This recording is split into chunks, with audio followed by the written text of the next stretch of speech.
Bonjour à tous. Alors, ce vélo Hitway BK7S, on va entrer tout de suite dans le vif du sujet. Je l'ai trouvé très agréable à utiliser sur route et assez décevant en tout terrain. Après, il faut tout relativiser. C'est un vélo qui coûte 650 €. On ne peut pas lui demander d'avoir les mêmes équipements que des vélos qui valent 3 ou 4 fois plus cher. Mais avec un tel look, moi j'avais vraiment, mais vraiment envie qu'il soit performant partout. Alors, en tout terrain, le cadre va très bien. Ce sont la fourche et la tige de selle suspendue qui montrent leurs limites. Mais ne brûlons pas les étapes. Après l'avoir déballé et assemblé dans la vidéo qui est là, nous allons le détailler et l'essayer. Gros avantage pour lui et ça risque de ne pas durer car les douanes européennes sont de plus en plus répressives à ce sujet. Il est encore débridable à 32 km/h et rebridable à 25 en quelques secondes. La vidéo où je vous montre comment faire est ici. Très rapidement, je vais vous présenter Hitway. C'est un assez gros fabricant chinois de vélos à assistance électrique à prix abordable et ils ont pas mal de modèles dans leur gamme, que ce soit des VTT, des vélos pliants. Ils ont beaucoup de pliants, des fat bikes ou des vélos de ville. Bref, ils ont une gamme assez complète et moi j'aime beaucoup. J'espère qu'ils m'en enverront un à essayer un jour, le BK35 qui est un petit 16 pouces pliant, léger et très facile à ranger dans un coffre de voiture. J'aime bien le BK5 aussi qui certes a un look moins original mais un porte-bagages et une plus grande autonomie. Alors ce BK7S, tout d'abord, si vous êtes intéressé pour l'acheter, il y a un lien et un code de réduction dans le descriptif. Moi, je leur avais demandé ce modèle parce que je le trouvais absolument magnifique. J'étais conscient que c'était un vélo de loisir et pas de VTT sérieux, mais avec une telle géométrie de cadre. Regardez l'inclinaison du tube supérieur et les haubans dans son prolongement. La forme des tubes. Ce cadre qui est tout aluminium est taillé pour la performance. Donc moi, j'avais envie que le vélo entier le soit. On va rapidement passer en revue ces équipements. La batterie qui s'enlève avec la clé, qui ne fait pas coupe-contact, est une 36 volts 12 ampères-heure 432 Wh qui est censée vous offrir de 35 à 90 km d'autonomie. Et elle est intégrée dans le tube oblique. L'autonomie réelle, on la vérifiera dans une prochaine vidéo. Je pense qu'on sera aux environs de 50 km sans ménager le vélo et avec mon poids de 85 kg. Le contrôleur est sous la batterie dans le cadre et le moteur qui est dans le moyeu arrière est un 250 watts qui est censé développer un couple de 32 Nm. À l'usage, batterie pleine. J'ai plutôt eu l'impression d'avoir un 40 Nm parce qu'il grimpait bien les côtes. Donc la première côte que nous allons franchir est en face de moi. Voilà, il n'y a pas de voiture, je traverse, je fais semblant de pédaler, je suis en assistance 3 et je le laisse se débrouiller tout seul. Voilà, on est à 10 km/h et demi, 10 et demi, il se maintient à 10 et demi, 11. Bon, il monte sans souci, hein, voilà, c'est pas un foudre de guerre, mais il monte sans souci. On est à 12, voilà, là c'est un peu plus raide, il descend à 9. Mais bon, il est monté, c'est le principal, sans que je l'aide. Le constructeur donne le vélo pour une taille entre 1,65 m et 1,95 m. Je mesure 1,73 m, il est parfait pour ma taille. Je dirais que dans l'idéal, il est fait pour des personnes entre 1,65 m et 1,80 m. Il pèse 24 kg avec la batterie et dans sa catégorie, c'est assez raisonnable. Il ne pouvait pas mettre l'emplacement ailleurs, mais les vis pour le porte-bidon sur le tube horizontal, je vous déconseille de l'y installer si vous voulez garder votre dignité. Je dis ça, je dis rien. Pour vous installer à bord, il faudra lever la jambe à 70 cm si vous enlevez le garde-boue arrière et 85 dans mon cas, car je l'ai réglé un peu haut. Les roues sont des classiques 26 pouces équipés de pneus type trial qui seront plus agréables à utiliser sur route que des pneus cross et ils font 2 pouces 35 de large. Ils vous offriront donc plus de rendement, de précision et d'autonomie que de confort. Les garde-boue, j'ai utilisé le vélo sous la pluie, ils ne protègent pas grand chose, on s'en serait douté rien qu'à les regarder. Les disques sont des 160 mm et sont équipés d'étriers speed à câble qui sont les mêmes que ceux que j'ai sur mon vélo pliant. À 25 km/h, ça freine court, un peu moins à 32, mais on s'arrête quand même en moins de 5 mètres. Nous sommes bien lancés à 32 km/h. Je vais faire un freinage d'urgence au poteau qui est devant moi. Go! Alors, comme sur beaucoup d'autres vélos, le frein arrière bloque assez facilement. Je vous montre, j'ai parcouru à peu près 1, 2, 3, 4. On va dire qu'il m'a fallu 5 mètres pour freiner à 32 km/h. Après, il faudra que je vérifie si c'est un problème de plaquette ou de disque voilé, mais parfois il broutait un peu, phénomène que je n'ai pas sur le pliant qui a exactement les mêmes freins. La fourche non réglable est à ressort et elle a environ 5 cm de débattement. On verra plus loin qu'elle est bien meilleure sur la route qu'en tout terrain où elle est assez médiocre. La tige de selle qui est réglable en dureté est suspendue et défaut de la mienne ou quoi, je ne sais pas. Malgré que je l'ai lubrifiée, elle coulisse mal. C'est un peu saccadé son mouvement. La selle typée course est très bien dessinée et très confortable. À l'avant, on a un monoplateau de 42 dents, des manivelles de 170 mm de long. C'est la longueur idéale en VTT et des pédales en plastique d'assez bonne qualité à crampons. Pédale tout en bas, on a une garde-sol de 12 cm, c'est très bien. Et à l'arrière, on a une classique cassette Shimano 7 vitesses qui va de 14 à 28 dents. D'origine, il y avait un dérailleur Shimano tourné TZ qui va bien pour un usage loisir, mais comme ce vélo, je comptais faire un peu de vrai tout-terrain avec, je l'ai remplacé par un STX qui est commandé par une excellente et très précise manette tournée 6 SL TX 50. C'est précis, qui se commande entièrement au pouce. La roue avant est à blocage rapide, le phare est alimenté par la batterie, mais malheureusement pas le feu arrière, il faudrait y mettre une pile. On a une potence à headset, le cintre fait 67 cm de large et les câbles sont camouflés dans le cadre. Le vélo bénéficie d'une très belle finition générale et peut supporter un poids de 120 kg. Il est IP54, donc protégé contre les projections d'eau et de poussière, mais vous ne passerez pas dans un gué de 50 cm avec et ne pourrez pas non plus le nettoyer au jet ou au Karcher. Côté gauche, on a la commande du display à 3 boutons, on l'allume ou l'éteint et change d'affichage avec celui du haut, et ensuite on a le plus et le moins pour régler le niveau d'assistance. Il est grand, très beau et très lisible, même en plein soleil. Je vous ferai une vidéo spécifique avec toutes ces fonctions.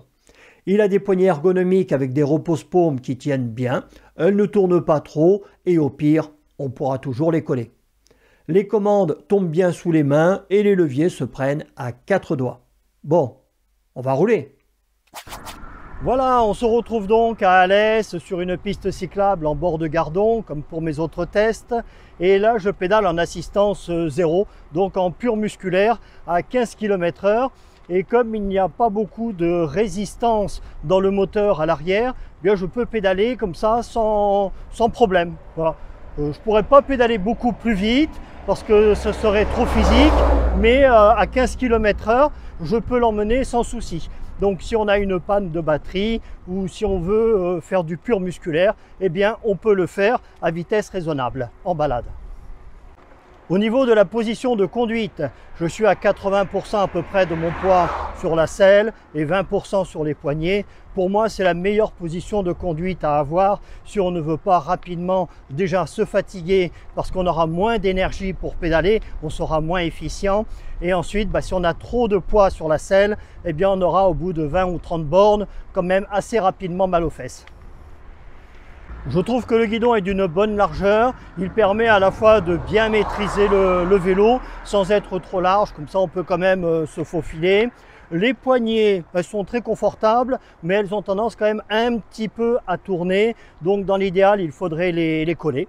Les poignées de frein se prennent à 4 doigts, et puis bon, après c'est une question de réglage, hein, mais moi elle tombe bien sous les mains. La commande du dérailleur, bon, c'est un classique grip shift Shimano 6, bon, il a déjà fait ses preuves, ça fonctionne très très bien sur un vélo de loisir.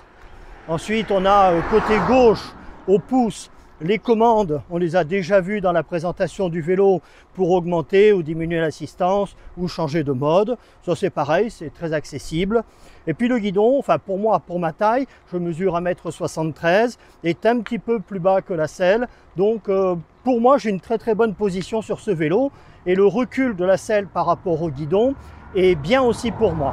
Donc je pense que c'est un vélo, en mettant une fourchette pas trop large, il pourra très très bien convenir à des gens entre 1,65 m et 1,80 m.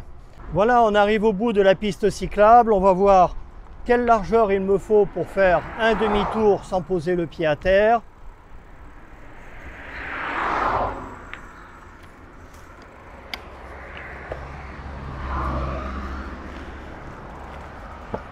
Et bien voilà, il m'a fallu à peu près 2 mètres de large pour faire mon demi-tour tranquille.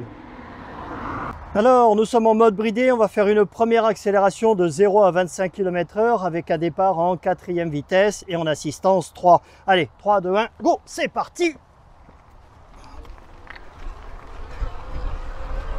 Et voilà, hop, 25 km/h. Ce que je vais faire, je vais passer maintenant en mode débridé et on va voir combien de temps il met pour arriver de 0 à 32 km/h. Nous sommes toujours en 4e vitesse. 3, 2, 1, go! C'est parti! Ça monte vite, ça accélère vite. 32.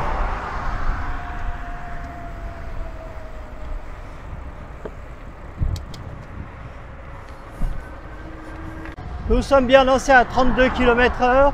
Je vais faire un freinage d'urgence au poteau qui est devant moi. Go! Alors, comme sur beaucoup d'autres vélos, le frein arrière bloque assez facilement. Je vous montre, j'ai parcouru à peu près 1, 2, 3, 4. On va dire qu'il m'a fallu 5 mètres pour freiner à 32 km/h. Second test de freinage à 25 km/h au panneau. Voilà, toujours pareil, l'arrière bloque assez facilement. Par contre, là, je vous montre, j'ai parcouru à peine 3 mètres. Alors, nous sommes sur une assistance au pédalage, donc il me suffit de faire semblant de pédaler pour que le vélo avance tout seul. Là, par exemple, je suis en assistance 2 et je roule à 20 km/h. Sur route ou piste cyclable, je trouve que la fourche remplit très très bien son office. Elle amortit parfaitement les chocs et la tige de selle. Bon, on verra après que c'est un petit peu différent en tout chemin, mais bon, c'est pareil. Elle amortit très très bien les chocs et réglé, ressort tendu à fond. Pour mon poids, moi je pèse 85 kg, ça va, mais si vous pesez plus lourd, elle sera un peu souple quand même. Alors après, n'oublions pas que c'est un VTT de loisir qui ne coûte que 650 €, donc on ne peut pas avoir trop d'exigences quant à son confort ou à ses équipements. Alors, que ce soit au démarrage ou à la relance, il faut un tour de pédalier pour que l'assistance se mette en fonctionnement. Ce que je vous propose, c'est que nous allions le tester dans un endroit où il sera très à l'aise, c'est-à-dire en ville.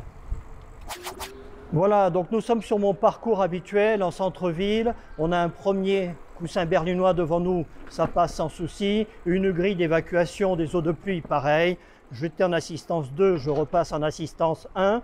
Voilà, je suis en mode bridé, donc 25 km/h maximum. En assistance 1, j'irai à 15. En assistance 2, à 20. Hop, je repasse un nouveau dodane avec une grille d'évacuation des eaux de pluie. Au niveau de l'amorti, en centre-ville, il amortit très très bien tous les chocs et ses roues de 26 pouces lui permettent justement d'être beaucoup plus maniable dans ces conditions-là.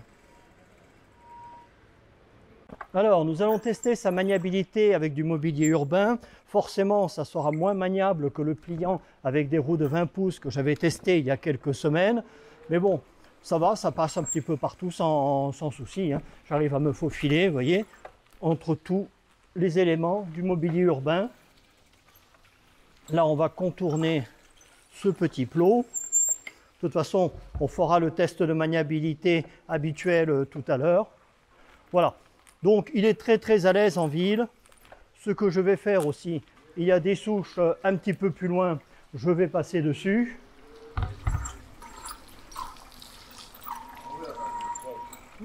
Voilà, là j'ai des premières racines. Au niveau du confort, ça passe très très bien. Donc voilà, au niveau de la maniabilité urbaine, il se débrouille très très bien et il est également très stable. Nous retournons dans la rue principale du centre-ville d'Alès où il y a régulièrement malheureusement des boutiques qui ferment. Mais bon, ils ne font rien pour promouvoir le centre-ville puisque c'est relativement compliqué de se garer et qu'il n'y a qu'une heure de parking gratuit pour les voitures.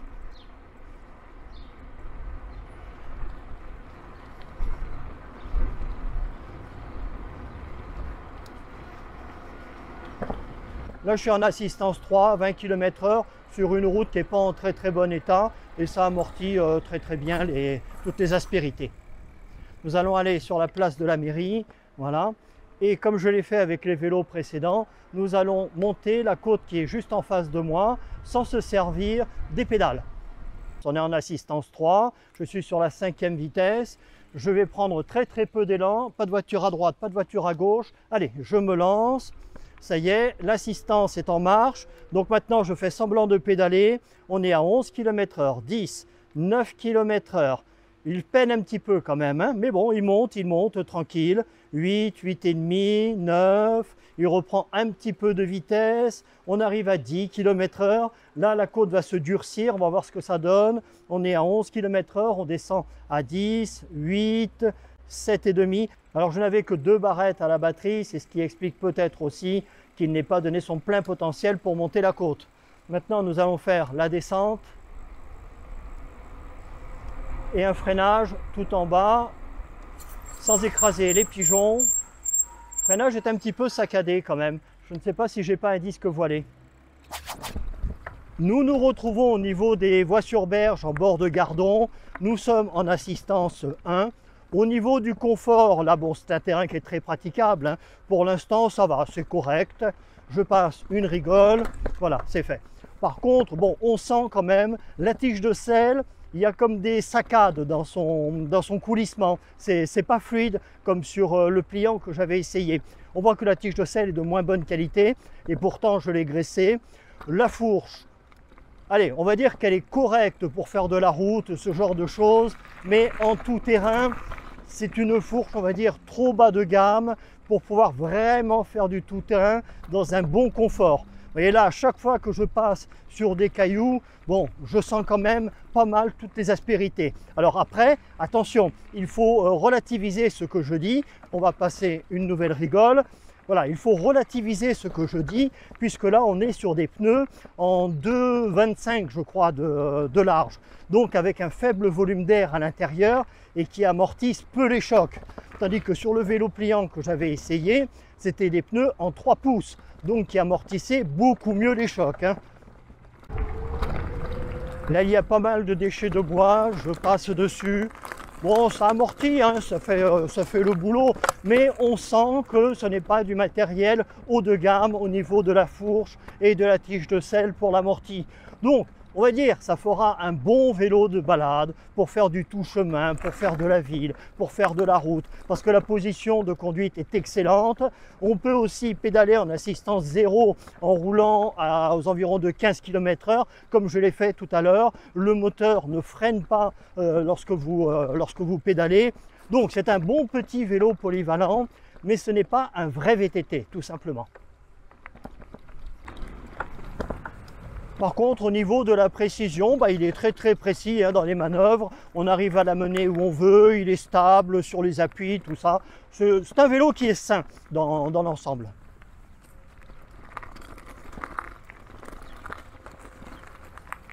Donc, comme je ne prends pas plus de plaisir que ça à l'utiliser en tout terrain, nous allons faire demi-tour et puis on va aller faire les parcours chronométrés. Mais il faudra que je recharge la batterie avant quand même, hein. Allez, je vais me faire un petit plaisir, on va monter sur les rebords, voilà. Vous voyez, c'est un vélo qui est fait bon, pour se balader, pour s'amuser avec. C'est pas un vélo de compétition, c'est pas un vélo qui va vous amener au bout du monde. Mais bon, c'est un vélo qui est très agréable à utiliser et puis qui offre finalement, je pense, un bon rapport qualité-prix. N'oublions pas qu'il ne vaut que 650 €. J'ai rechargé la batterie et on se retrouve à l'endroit où je fais mes tours chronométrés. On va en faire deux, un en mode 25 km/h et un en mode 32 km/h. Je suis en assistance 3, je démarre en troisième vitesse, je me mets au niveau du petit poteau habituel. Allez, 3, 2, 1, go, c'est parti. Allez, la première ligne droite qui est dans un léger faux plat montant. Je descends, je suis en quatrième vitesse. Allez, cinquième vitesse. Le premier virage, là c'est un faux plat qui est légèrement descendant. Allez, on accélère, on prend de la vitesse, il faut bien négocier le virage. Allez, bien à la corde, c'est parti. Je peux pédaler dans le virage parce que ce vélo il a pas mal de garde au sol. Ligne droite opposée, le dernier virage qui est un petit peu dangereux parce qu'il y a des plaques d'égout. Je vous montre un petit peu les rapports. Allez, je suis sur le sixième. On accélère, le poteau n'est pas loin, attention, top. Ah la vache, j'ai plus l'âge de faire ces conneries. Ah la vache. Voilà, donc je me retrouve à la hauteur de notre poteau en mode débridé, toujours assistance 3 et je pars en troisième vitesse. Allez, 3, 2, 1, go, c'est parti. Allez, le faux plat montant. C'est violent au départ, je descends les vitesses, il monte vite en vitesse, on est déjà à 30 km/h, 32, allez la descente, enfin le léger faux plat descendant, malheureusement le compteur reste bloqué à 32, hop le virage, je me concentre, voilà, je peux pédaler pendant le virage si je veux, parce qu'il y a pas mal de garde au sol, le dernier virage, attention au gravillon, allez on prend bien large, je monte un rapport, sixième vitesse, j'accélère, allez, hop, on y est presque, allez, stop, voilà, c'est fait, j'ai mal aux cuisses, hein. Vache, ça tire. Allez, c'est parti pour le plateau d'agility que je vous ai affiché à l'écran, je le fais entièrement en assistance 1 et vitesse 3, 3, 2, 1, go, c'est parti. Pour le slalom, j'ai 5 cônes à passer. Ils sont espacés chacun de 2,50 m. Maintenant, c'est le couloir qui fait 4 mètres de long et 40 cm de large. Il faut essayer de le prendre bien dans l'axe. C'est bon. Le trèfle, il faut à chaque fois passer au moins une roue sur la plaque en métal. On a passé le premier cône. Allez, le second cône. Le troisième, c'est en cours et ça va être accélération, freinage entre les deux lignes de cône. Eh bien, c'est réussi, une fois de plus. Qu'est-ce qu'on est fort quand même, hein. Qu'est-ce qu'on est fort sur cette chaîne. Alors, mes conclusions, je vous les ai déjà données en introduction. À ce prix, on ne peut pas faire de miracle. Le vélo est sain, on a une très bonne position dessus, il est très agréable à piloter, le cadre est très réactif. Sur la route ou des chemins non chaotiques, il est très confortable, la transmission et les freins fonctionnent parfaitement bien, l'autonomie on la vérifiera, mais lorsqu'il lui restait 2 barrettes, il n'avait plus trop envie de monter les côtes un peu raides si on ne l'aidait pas en pédalant. Donc pour moi c'est un très bon vélo polyvalent de loisir ou pour aller au boulot qui ne coûte pas cher, mais sauf si vous remplacez la fourche et la tige de selle, voire les freins. Vous ne l'emmènerez pas faire du tout-terrain sérieux. Il sera trop inconfortable et manquera de précision. Après, attention, il vaut 650 € moins la remise qu'ils font. On ne peut pas tout avoir à ce prix-là. Une bonne fourche hydraulique ou à air, c'est minimum 250 €. Les freins qui broutaient, je vais les vérifier et je vous dirai ce qu'il en est dans la vidéo où l'on vérifiera son autonomie. Les garde-boue, on l'a déjà dit, sont assez inefficaces, mais rien qu'à les voir, on s'en doutait. La transmission fonctionne super bien et sur la route, le vélo est précis et très agréable à utiliser et le moteur fonctionne très bien, mais il faut malheureusement un tour complet de pédalage pour le mettre en action. Sur le plat, ça va. mais en côte, un quart de tour, comme sur le DYU, ce serait beaucoup mieux. Son classement, au niveau du look, je le trouve absolument magnifique, donc 9 abeilles. Freinage confort. Le freinage, il faut que je le vérifie, le confort est très bon sur la route, mais assez mauvais en tout terrain, on va dire 6 abeilles. Puissance, assistance, autonomie, la puissance ça va, c'est correct. L'assistance, un tour de pédalier pour qu'elle se déclenche, c'est trop, c'est beaucoup trop. Et l'autonomie semble conforme à ce qui est annoncé, on va dire 7 abeilles. Finition, robustesse, équipement, finition il est parfait. Robustesse, suivant l'usage qu'on en fera, j'ai un petit doute sur la fourche. Équipement, pour le prix, c'est très homogène et le cadre est digne d'un vélo qui vaudrait au moins 3 fois plus cher. On va dire 8 abeilles. L'usage, très confortable, très agréable sur la route ou sur des chemins forestiers très roulants, mais pas adapté au terrain accidenté. Et pour moi, la position de pilotage est quasiment parfaite. Puissance de freinage, transmission, rien à redire, on va dire 7 abeilles. Et pour finir, le rapport qualité-prix, moi j'aurais préféré qu'il soit vendu un peu plus cher, dans les 800 €, mais avec une meilleure fourche et tige de selle. Après, il est facilement débridable, il a un excellent cadre et l'ensemble est très homogène pour un usage loisir. Pour le prix, ça sera compliqué de trouver mieux, donc on va dire 8 abeilles. On en arrive donc à 45 abeilles sur 60, ce qui lui vaut le label 4 abeilles. Reste à vérifier pour ce vélo, comme pour les autres que je teste, sa fiabilité dans le temps, et ça pour certains d'entre eux, car je ne vais pas rouler régulièrement avec tous, je ne pourrai vous le dire que dans un an. Au niveau du SAV, parce que parfois certains se posent la question, et ils ont raison, beaucoup de ces marques sont distribuées dans les magasins style Intersport, Decathlon, tout ça. Donc ils sont à même de vous les entretenir ou réparer, et comme il y a beaucoup de concurrence entre elles, au moindre problème, les marques ne cherchent pas trop à comprendre, elles vous envoient les pièces immédiatement. Je vous rappelle pour ceux qui seraient intéressés par ce modèle ou un autre de chez Hitway que vous avez le lien vers leur site et un code de réduction dans le descriptif de la vidéo. Et dans quelques jours, je vous testerai la mini pompe électrique qu'ils m'ont envoyée et qui est géniale. Les pompes électriques et les boosters de batterie, vous le savez, moi j'adore. Messieurs les constructeurs, envoyez-moi en plein. Les boosters, il y en avait qui m'avaient contacté, mais lorsqu'ils ont vu que je travaillais avec GF-Egwo et que forcément je comparerai leurs produits à ceux de GF-Egwo, eh bien je n'ai plus eu de nouvelles. Chacun en tirera les conclusions qu'il veut, pour moi, ils ont eu la trouille de la comparaison. Prenez soin de vous, faites attention si vous roulez sur la route et n'oubliez pas vos équipements de sécurité. Salut à tous.